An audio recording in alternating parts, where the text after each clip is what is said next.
And that courage came up handy for me a little bit later in life when I became the 26th President of the United States. Indeed, because now I had to deal not with other children in the neighborhood, not with gunfighters, not with Spanish Mauser rifles and bullets. No, I had to deal with Congress.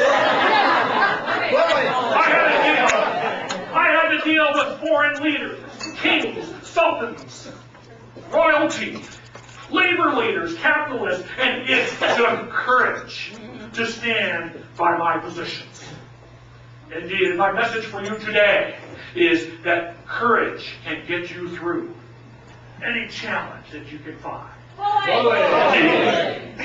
And even when you are afraid, remember, act as if you are not afraid. You will gradually develop the confidence to ward off any fear, any challenge that may come your way. Now, you see, the press has arrived. And you see, in my day, when the press came around, they would badger me with questions. And you weren't very polite, so if you've got any questions for the President today, well, just shout them out and I'll see if I can do my best. Mr. President! Right there! I have a question for you. Indeed. Who do you consider, let me put this in perspective, I'm sitting here among some of the great presidents of ASTD. Bully!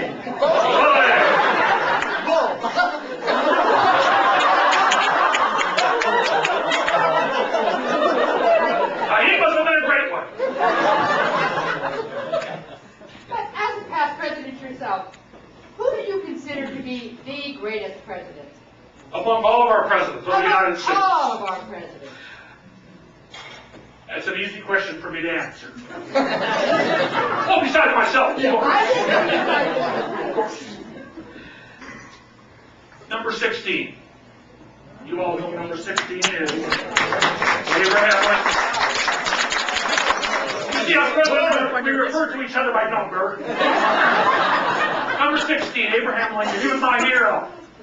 I was born in 1858, just 2 years before he took office.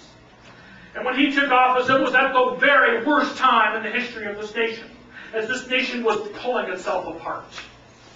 And he fought to keep this nation together. And probably the greatest contribution of number 16, Abraham Lincoln, is that before Abraham Lincoln, this nation was known as these United States. And after Abraham Lincoln, we're known as the United States of America. And of course, number 1, George Washington, the indispensable man. For without George Washington and his contributions, we may not be gathered here practicing that First Amendment, our freedom of speech.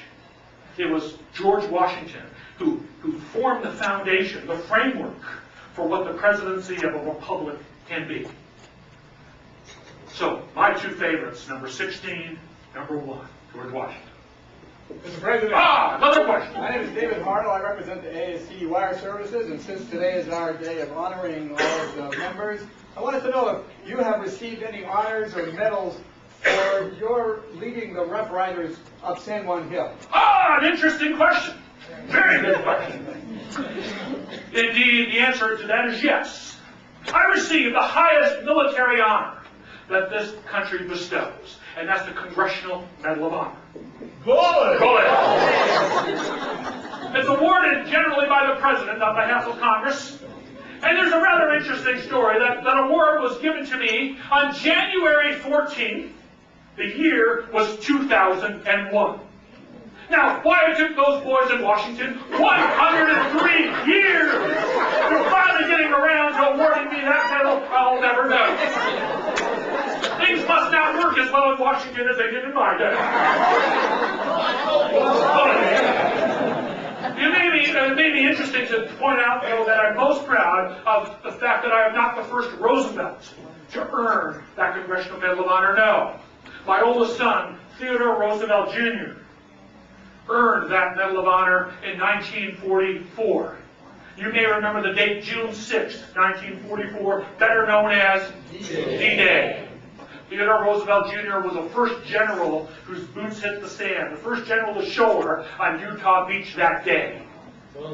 Good. Only to discover that they had hit the sand about 2 miles from where they were supposed to because of the currents in the bay. And when it was pointed out to Theodore Roosevelt Jr. they were in the wrong place, he said, "It doesn't matter. We'll start the war from here."